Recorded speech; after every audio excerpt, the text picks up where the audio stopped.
नमस्कार दोस्तों, स्वागत है आपका मेरे चैनल कॉमिक्स लाइफ में। शुरू करते हैं मनोज कॉमिक्स की एक और मज़ेदार कॉमिक्स, मकड़ी रानी और देवता का अभिशाप पार्ट 3। मैं उन शैतानों का इरादा तुरंत भाप गया। वे उन कीटाणुओं से मुक्त रहने की दवा पीकर वानर देश में दाखिल होकर देवता की मूर्ति को उड़ाने के चक्कर में थे। उन्होंने मुझे बताया कि प्रोफेसर प्रभाकर के मकड़ी रानी से अच्छे संबंध है।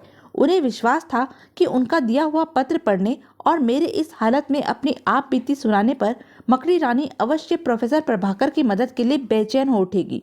अतः उनकी योजना अनुसार मैं यहाँ आ पहुंचा, किंतु न जाने कैसे वानर देश के रक्षकों को भनक मिल गई। उस रात जब मैं ब्लैक टावर की तरफ आ रहा था, तब एक रक्षक मेरा पीछा कर रहा था। मैंने अपनी रिस्ट वॉच में फिट ट्रांसमीटर के जरिए उन शैतानों को इसकी खबर कर दी थी। एल्बर्टी के खामोश होते ही अजय उत्तेजित स्वर में बोला, और उन हत्यारों ने काले वानर मानव की हत्या कर अपने रास्ते का कांटा साफ कर दिया, और इसी रिस्ट वॉच से युक्त ट्रांसमीटर से तुमने उन्हें दवा मिलने की जानकारी दी। वे खिड़की के रास्ते यहाँ दाखिल हुए और तुम्हें बुरी तरह घायल कर दवा ले उड़े, क्योंकि उन्हें अब तुम्हारी कोई ज़रूरत नहीं रही थी। वे ये भी जानते थे कि वानर मानवों को तुम्हारे यहाँ होने का पता चल चुका है, और अगर तुम जीवित रहे तो वानर देश के रक्षक उनके भी दुश्मन बन जाएंगे। पर एल्बर्टी ने कोई जवाब नहीं दिया। उसकी गर्दन एक तरफ ढुलक गई और आंखें पथरा चुकी थी। यह तो मर गया। बहुत बुरा हुआ। अगर कुछ देर और जिंदा रहता तो अपराधियों के ठिकाने का पता लग जाता। तभी परेशान होने की जरूरत नहीं है दोस्तों। मकड़ी रानी की आवाज सुन अजय, विजय और टिंगू अपनी एड़ियों पर घूम गए। दीदी, आप आ गई? वह वानर मानव मेरे हाथ से बच निकल ही गया। शायद वह अकेला नहीं था, उसके अन्य साथी बाहर मौजूद रहे होंगे। उधर वानर मानव हाथ से निकल गया और इधर एल्बर्टी भी मर गया। लेकिन एल्बर्टी ने मरने से पहले जो कुछ बताया, आप सुनेंगी तो? मैं सब सुन चुकी हूँ, कुछ बताने की जरूरत नहीं। मेरे ख्याल से हमें जल्द से जल्द एल्बर्टी के हत्यारों का पता लगाना चाहिए। मैं जानती हूँ वे सीधे वानर देश जाएंगे, क्योंकि दवा के पीने के बाद वे वानर देश की बीमारी की तरफ से निश्चिंत हो चुके हैं। अतः व्यर्थ में समय गंवाने की बजाय वानर देश की सफर की तैयारी में जुट जाना चाहिए। लेकिन वानर देश जाने से पहले आपको दवा फिर तैयार करनी पड़ेगी। नहीं, इसकी जरूरत नहीं पड़ेगी, क्योंकि असली दवा अब भी मेरे पास सुरक्षित है। क्या? दरअसल जो दवा मैंने एल्बर्टी को दी थी वह दवा नहीं, शरबत था, क्योंकि एल्बर्टी द्वारा दिए गए प्रोफेसर के पत्र की जांच करने के बाद मुझे उसके जाली होने का पता चल गया था। वो कैसे? क्या आप प्रोफेसर की हैंडराइटिंग से वाकिफ है? नहीं, लेकिन सौभाग्य से प्रोफेसर का एक पत्र मेरे पास मौजूद था। यह पत्र बहुत पहले प्रोफेसर ने मुझे लिखा था। उससे एल्बर्टी द्वारा दिया गया पत्र मिलान करने के बाद असलियत सामने आ गई। एल्बर्टी के द्वारा दिए गए पत्र में क्या लिखा था दीदी? उस खत में वानर देश की बीमारी का जिक्र करते हुए उससे मुक्त रहने की दवा तैयार करने का मुझसे अनुरोध किया गया था। इसी बात ने मुझे संदेह में डाल दिया। अगर प्रोफेसर को बीमारी के बारे में पता होता तो वे वानर देश में कदम ही क्यों रखते? इसलिए मैंने उस पत्र की जांच की। लेकिन अपराधी ने जाली पत्र तैयार करते वक्त शायद यह सोचा ही नहीं था कि मैं उस पत्र की जांच भी कर सकती हूँ, जबकि वह जानता था कि प्रोफेसर से आपके घनिष्ठ संबंध है। इसलिए तो कहते हैं, अपराधी कितना ही चालाक और बुद्धिमान क्यों न हो, कहीं न कहीं चूक ही जाता है। तभी मकड़ी रानी आदेशात्मक स्वर में बोली, मुझे विश्वास है अभी वे अपराधी रास्ते में ही होंगे। रात होने से पहले वे वहां तक नहीं पहुंच सकते। तुम लोग अपने माता पिता से इजाजत ले शाम तक यहाँ पहुंच जाओ। तब तक मैं वानर देश का एक नक्शा और हेलीकॉप्टर का प्रबंध करती हूँ। ओके दीदी। उधर शाम ढले वे लोग एक काले रंग के मेटाडोर में लंबा सफर तय करके नीलगिरी के मध्य तक पहुंच गए। बस यहाँ से आगे का सफर हमें पैदल ही तय करना होगा। लेकिन डॉन, अब तो अंधेरा हो रहा है। अंधेरा का लाभ उठाकर ही तो हम बेरोक टोक वानर जाति के रक्षकों की नजरों से बचकर देवता की गुफा तक पहुंच सकते हैं। दिन के उजाले में वहां जाना मौत को दावत देने के समान होगा। लेकिन तुमने तो कहा था वानर जाति के लोग तुम्हें अपना मित्र समझते हैं। हाँ, मेरे पार्टनर नारमन ने मेरा परिचय इन लोगों से कराया था। नारमन इन लोगों के लिए काम करता था। एक बार वह वानर देश गया, लेकिन जब लौटकर आया तो वानर देश की बीमारी से ग्रस्त था। उसी ने मुझे देवता की मूर्ति और बीमारी के बारे में बताया था। कुछ दिनों बाद नारमन मर गया। मैं नारमन की जगह वानर मानवों के लिए काम करने लगा। लेकिन मेरे दिल में उस मूर्ति को हासिल करने की तमन्ना हमेशा रही। परंतु नारमन का हर्ष देख मैं वानर देश में कदम रखने की हिम्मत कभी न कर सका। हाँ, बीमारी से मुक्त रहने के उपाय की खोज मुझे हमेशा रही।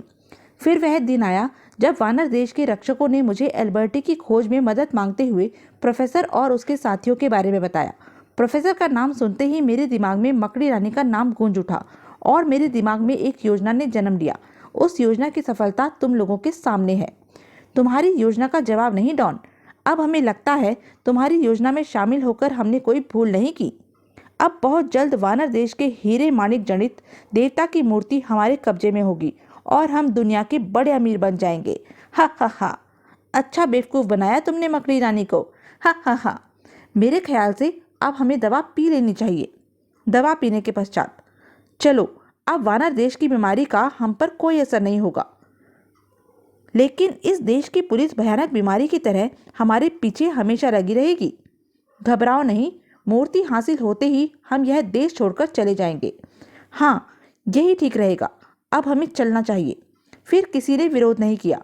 वे खामोशी से आगे बढ़ गए। डॉन और उसके तीनों साथी पैदल सफर करते हुए बिना किसी परेशानी के वानर देश के देवता की गुफा के निकट जा पहुंचे। नक्शे के मुताबिक यहीं कहीं आसपास देवता की गुफा होनी चाहिए। तभी डॉन, वो देखो। डॉन तुरंत टॉर्च बुझा नक्शा समेटकर अपनी जेब के हवाले करते हुए चेतावनीपूर्ण स्वर में बोला, यह तो भारतीय वायुसेना का हेलीकॉप्टर है। शायद यही लैंड करेगा। हमें तुरंत छुप जाना चाहिए। अगले ही पल डॉन और उसके साथी निकट की ही एक चट्टान की ओट में हो गए। थोड़ी देर बाद हेलीकॉप्टर उनके सामने समतल स्थान पर उतर गया, लेकिन जैसे ही डॉन ने हेलीकॉप्टर में मकड़ी रानी, अजय, विजय और टिंगू को उतरते देखा, बरबस ही वह बोल उठा, अरे यह तो मकड़ी रानी और उसके साथी है। लगता है मकड़ी रानी पर मेरा भेद खुल चुका है। अब क्या होगा? हो गया क्या? मैं अभी इन्हें ठिकाने लगा देता हूँ।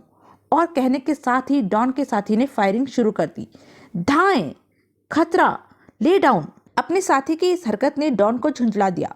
वह उसे रोकते हुए कठोर स्वर में बोला, यह तुमने क्या किया भूटानी? तुम नहीं जानते फायरिंग करके तुमने हमारे लिए कितना बड़ा खतरा पैदा कर दिया है। घबराओ नहीं डॉन, मैं इनमें से एक को भी जिंदा नहीं छोड़ूंगा। मूर्खता मत करो भूटानी। गोलियों की आवाज ने वानर देश के रक्षकों को सचेत कर दिया होगा। वे किसी भी समय यहाँ पहुंचने वाले होंगे। इससे पहले कि वानर मानव यहाँ पहुंचे, हमें यहाँ से हट जाना चाहिए। और तुरंत ही चट्टान की आड़ में एक तरफ बढ़ता हुआ बोला, कम ऑन, हरी अप। उधर मकड़ी रानी अपने साथियों के साथ आड़ में पहुंचते हुए बोली, निश्चय ही डॉन और उसके साथी आसपास मौजूद है। तुम लोग यहीं ठहरो, मैं उनकी स्थिति का जायजा लेकर आती हूँ। कहने के साथ ही मकड़ी रानी किसी छलावे की तरह ओझल हो गई। अजय, विजय और टिंगू दम साधे वहीं दुबके बैठे रहे। लेकिन अभी मुश्किल से कुछ ही मिनट गुजरे थे कि अचानक ही उन्होंने अपने आप को खतरे से घिरा पाया। अब क्या करें अजय? आत्मसमर्पण, इसके अलावा जीवित रहने का कोई रास्ता नहीं है। अगर हमने अपने आप को इनके हवाले कर दिया तो यह हमें भूनकर खा जाएंगे। शट अप, मत भूलो कि दीदी हम भी आज़ाद है। वह हमारी मदद को जरूर आएगी। अगले ही पल अजय, विजय और टिंगू ने आत्मसमर्पण कर दिया। वानर मानवों ने उन्हें तुरंत बंदी बना लिया और अपने घेरे में लेकर एक और चल दिए। फिर लगभग 15 मिनट की पैदल यात्रा करने के बाद, ये विदेशी हमारे देवता के दुश्मन है सरदार। इन्हें जिंदा नहीं छोड़ना चाहिए, वरना देवता हमसे रुष्ट हो जाएंगे। कल पूर्णमासी की रात है। देवता को प्रसन्न रखने के लिए हम उसके दुश्मनों की बलि देंगे, इसलिए इन्हें भी अन्य बंदियों के साथ रखा जाए। तभी दीदी, घबराओ नहीं दोस्तों, मैं आ गई हूँ। अगले ही पल मकड़ी रानी ने अपनी बेल्ट में लगा कोई बटन दबाया और सरदार के सामने जमीन पर खड़ी हुई। कौन हो तुम? मैं तुम्हारी हमदर्द हूँ सरदार। तुम्हें यह बताने आई हूँ कि जिन्हें तुम अपना दुश्मन समझ रहे हो वे तुम्हारे मित्र हैं। मकड़ी रानी ने सरदार के प्रश्न का उत्तर उनकी विचित्र भाषा में दिया। मकड़ी रानी को अपनी भाषा में बात करते देख सरदार सोच में पड़ गया। यह तो हमारी भाषा भी जानती है। आज तक किसी विदेशी को हमने हमारी भाषा में बात करते नहीं सुना। यह अवश्य ही हमारी मित्र है। शायद देवता ने इसे हमारी मदद के लिए भेजा हो। अजय, विजय और टिंगू भी मकड़ी रानी को वानर देश की भाषा में बात करते देख भौचक के रह गए। उधर मकड़ी रानी कह रही थी, हम तुम्हारे देवता के दुश्मनों का पीछा करते हुए यहाँ आए हैं। कौन है हमारे दुश्मन? कहाँ है वे? इस समय वे शैतान तुम्हारे देवता की गुफा में हैं। अगर उन्हें रोका नहीं गया तो वे तुम्हारे देवता की मूर्ति चुराकर फरार हो जाएंगे। मकड़ी रानी की बात सुनकर सरदार कठोर स्वर में बोला, अगर तुम्हारी बात गलत साबित हुई तो जो सजा तुम हमें देना चाहोगे हमें स्वीकार होगी, लेकिन अगर हमारी बात सच साबित हुई तो तुम्हें सभी कैदियों को मुक्त करना होगा। हम वायदा करते हैं। उसके बाद सरदार उन्हें अपने आदमियों की निगरानी में छोड़ कुछ अंगरक्षकों को साथ ले मकड़ी रानी के साथ देवता की तरफ चल पड़ा। उधर डॉन और उसके साथी देवता की गुफा में मौजूद पहरेदारों को मौत के घाट उतारते हुए देवता की मूर्ति तक जा पहुंचे थे। वह रही हीरे मोतियों से जड़ी देवता की मूर्ति। Hurray hurray! परंतु अगले ही पल उनकी खुशी में डूबी आवाजें घुटी हुई चीखों में तब्दील हो गई। हमें यह क्या हो रहा है? हमारे हाथ पैर क्यों कांप रहे हैं? नहीं, लगता है बंदरों की बीमारी ने हमें जकड़ लिया है। अपने शरीर में हो रहे परिवर्तन को देख डॉन के साथियों का चेहरा भय से पीला पड़ गया। अगले ही पल उनके दिमाग में डॉन के प्रति अविश्वास जाग उठा। भूटानी, डॉन ने हमें उल्लू बनाया है। असली दवा वह खुद पहले ही पी गया और हमें नकली दवा पिलाकर संतुष्ट कर दिया। हाँ, वह अकेला ही इस मूर्ति को हड़पना चाहता है। हाय, अब हमारा क्या होगा? अगर मूर्ति हमारे हाथ नहीं आई तो हम डॉन के हाथ भी नहीं लगने देंगे। और दूसरे ही पल भूटानी और उसके साथियों ने डॉन पर गने तान दी। हम तुम्हें जिंदा नहीं छोड़ेंगे धोखेबाज, कमीने। धोखा मैंने नहीं, मकड़ी रानी ने किया है भूटानी, मुझ पर विश्वास करो। इससे पहले कि भूटानी कुछ कहता, आते हुए कदमों की आहट सुन डॉन बोल उठा। लगता है वे लोग इधर ही आ रहे हैं। इससे पहले कि वे लोग यहाँ पहुँचे, हमें आपसी मतभेद खत्म कर मूर्ति लेकर यहाँ से निकल जाना चाहिए। लेकिन अभी डॉन चबूतरे के पास पहुंचा ही था कि एक तीर सनसनाता हुआ डॉन की पीठ में धंसता हुआ दिल को चीर गया। आह! डॉन का हर्ष देख भूटानी और उसके साथियों ने पोजीशन लेनी चाहिए, लेकिन आह! हाय! तभी मकड़ी रानी उनके सामने प्रकट हुई। खबरदार, अगर तुम में से किसी ने गलत हरकत करने की कोशिश की तो उसका भी वही अंजाम होगा जो डॉन का हुआ है। मकड़ी रानी को सामने देख भूटानी और उसके साथियों के हौसले पस्त हो गए। वे मकड़ी रानी के पैरों पर गिरकर गिड़गिड़ा उठे। हमें बचा लीजिए मकड़ी रानी, हम मरना नहीं चाहते। हम पर तरस खाइए। आप जो भी कहेंगी हम करेंगे। तुम लोगों को अब यह दवा ही बचा सकती है शैतानों। पर यह दवा तुम लोगों को तभी मिल सकती है जब तुम भारत पहुंचकर अपने आप को स्वयं कानून के हवाले कर दो और अपने सारे जुर्म स्वीकार कर लो। हमें मंजूर है। डॉन के साथियों के आत्मसमर्पण करते ही मकड़ी रानी के कहने पर सरदार ने अपने आदमियों को उन्हें बंदी बनाने का हुक्म दे डाला और उन्हें बंदी बनाकर हेलीकॉप्टर में पहुंचा दिया गया। हम आपके शुक्रगुजार हैं मकड़ी रानी। अगर आपने हमारी मदद नहीं की होती तो देवता का अभिशाप हमें और हमारे कबीले को बर्बाद कर देता। मुझे खुशी है कि अब ऐसा नहीं होगा। आप लोग अपनी परंपराओं के अनुसार जी सकेंगे। और फिर सरदार ने अपने कुछ आदमी दवा के साथ कबीले की तरफ दौड़ा दिए, जो अजय, विजय, टिंगू और प्रोफेसर तथा उनके साथियों को वहां ले आए। प्रोफेसर, अब आप कैसे हैं? आपकी दवा ने जादू का काम किया है। हमें नई जिंदगी मिली है। अब हम अपने आप को बिल्कुल स्वस्थ महसूस कर रहे हैं। फिर थोड़ी देर बाद मकड़ी रानी सरदार और वानर जाति के कबीले के लोगों से विदा ले अपने सभी साथियों सहित हेलीकॉप्टर में बैठ वापस लौट पड़ी। राजनगर वापस लौटते ही भूटानी और उसके साथियों ने खुद ब खुद अपने आप को इंस्पेक्टर तारकुंडे के हवाले कर अपने सारे जुर्म स्वीकार कर लिए। लेकिन इंस्पेक्टर तारकुंडे हैरान और परेशान था। वह यह मानने को तैयार नहीं था कि वे बंदर सरीखे मानव ही वास्तव में घोषित अपराधी भूटानी, नागर और काले खां हैं। उसकी हैरानी तब और बढ़ गई जब आईजी पुलिस की बेटी डॉक्टर पूनम उनसे मिलने आई। डॉक्टर पूनम, आखिर आपको इन बंदरों की गिरफ्तारी का कैसे पता चला? आप इनसे क्यों मिलने आई? इंस्पेक्टर तारकुंडे, मुझे यहाँ इसलिए भेजा गया है ताकि मैं इनकी असली सूरत आपके सामने ला सकूं। किसने भेजा आपको? मकड़ी रानी ने। मकड़ी रानी? कौन है यह? इंस्पेक्टर तारकुंडे ने ऐसा जाहिर किया जैसे वह मकड़ी रानी के नाम से वाकिफ ना हो।